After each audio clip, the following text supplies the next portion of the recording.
ژنێکی بە ساڵاچووی کەس و کار ئەنفال کراوە و تەواوی خوشک و براکانی ئەنفال کراون. ئەو ئێستا بەتەنها لە خانوویەکدا لە ناحیەی ڕزگاری گەرمیان ژیان بەسەر دەبات و هێشتا جامەدانی برا ئەنفالکراوەکەی پاراستووە و دەیخاتە سەرشانی و سوکنایی بۆ دێت. حاجی فەهیم لە ساڵیادی ئەنفالدا لە بەرپرسان تووڕە و نیگەرانە. ئەیوتم هەرچیان بێن خۆیان بادەن جام سیارەکانیان ئەشکێن ئەیتر هەر ئەوەی بێوە جامڕەشوست کۆم لە کەس نەکردو بەخوا کوڕەکەی مامجەلالیشیان لێ لاوایە کۆم لێ نەکردو ئەوە نەدڵم گەرم و ئەوە نەدڵم گەرم تووڕێیەکەم ئەوە و بۆچی کەل و کۆریان نەماوە لەو دەشتە خانیتیانە کامەسوول بۆچی هۆڵێ ناکە لەسەر منزار ئەنفالەکان بۆچی خانی ناکە لەوانەیە. ڕۆژی هەینی ڕابردوو ساڵیادی تاوانی ئەنفال بوو بەڵام کەسوکاری ئەنفالکراوەکان ڕێگەی مەزاری ئەنفالیان لە گەرمیان داخست و ڕێگەیان نەدا هیچ بەرپرسێکی حزبی و حکومی سەردانی مەزارەکە بکات.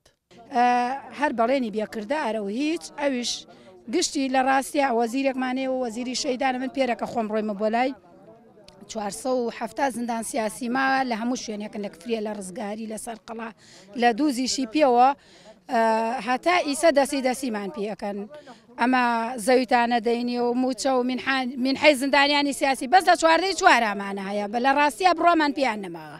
بەرپرسانی کاروباری شەهیدان و ئەنفالکراوەکانی حکوومەتی یاریەم ڕەتی دەکەنەوە کەم تەرخەمیان لە ئاست داواکاری کە سوکاری ئەنفالکراوەکان کردبێت.